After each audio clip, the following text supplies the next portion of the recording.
بسم اللہ الرحمن الرحیم۔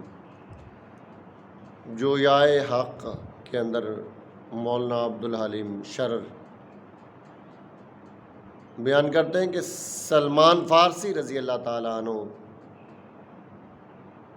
ایران کے علاقہ اصفہان جہاں پہ ان کا موجودہ ایٹمی پلانٹ ہے اس کے قریب جیز ایک علاقہ تھا، وہاں کے رہنے والے تھے۔ آپ کے والد مجوسی تھے۔ 15 سال کی عمر میں باپ نے بھیجا، جاؤ بیر کھیتوں کی جا کے نگرانی کرو۔ رستے میں ایک گرجا گھر تھا جہاں پہ راہب عبادت کر رہے تھے۔ آپ گرجا میں داخل ہو گئے، راہبوں سے ملاقات کی تو ان کا نظام بڑا پیارا لگا، سارا دن وہاں پہ گزار دیا۔ شام کو واپس گھر آئے تو باپ نے پوچھا کہ کھیتوں کی نگرانی کی ہے؟ تو آپ نے فرمایا میں نے تو سارا دن جو ہے وہ گرجا میں گزارا ہے راہبوں کے پاس۔ باپ نے سخت ڈانٹا اور آئندہ سے منع کر دیا کہ ان کے پاس کبھی نہیں جانا۔ بیٹے نے کہا وہ تو بڑے اچھے لوگ ہیں، میں ان کے پاس جاؤں گا لازمی۔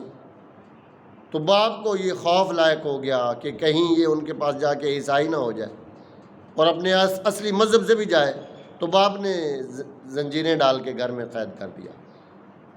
کئی دن تک قید رہے تو کسی طرح زنجیریں کھول کے ان راہبوں کے پاس گئے اور راہبوں نے آپ کو دمشق کے اندر جو شام کا اس وقت دارالخلافہ تھا وہاں بھیج دیا، لینوس نامی ایک بڑے راہب کے پاس۔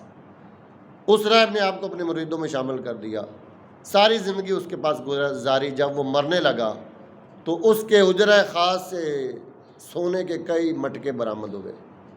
سلمان فارسی رضی اللہ تعالیٰ عنہ فرماتے ہیں میں تو سمجھا تھا کہ روحانی شخصیت ہے، دیندار بندہ، لیکن وہ دنیا دار نکلا۔ مایوس ہو کے پطرس نامی ایک راہب کے پاس گیا اور پھر وہاں سے مختلف راہبوں سے ملاقات کرتے ہوئے آخر میں بصرہ میں وہ ہیرا راہب کے پاس آیا اور میں نے اسے بتایا کہ میں 15 سال کی عمر میں گھر سے نکلا تھا، اب میری عمر 70 سال ہو گئی ہے حق کی تلاش میں۔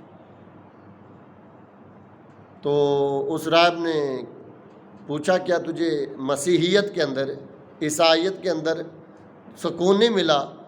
تو آپ نے فرمایا کہ توحید کے بھی قائل ہیں اور تثلیث کے بھی قائل ہیں۔ یہ بات مجھے سمجھ نہیں آتی، توحید اور تثلیث کہ رب پوری کائنات کا ایک ہے، خالق مالک ہے، اور ساتھ تثلیث کے بھی قائل ہے کہ عیسیٰ بھی رب ہے اور مریم بھی رب ہے، 3 خداؤں کے قائل ہیں۔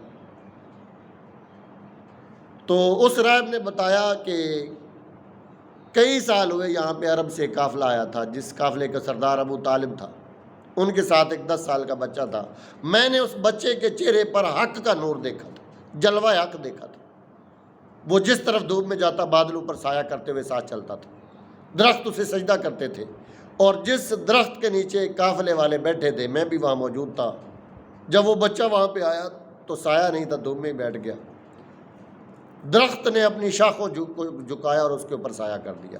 میں نے قافلے والوں کو دکھایا بھی، انظروا الی الشجرۃ مالا الیہ، دیکھو وہ درخت اس کی طرف جھک گیا۔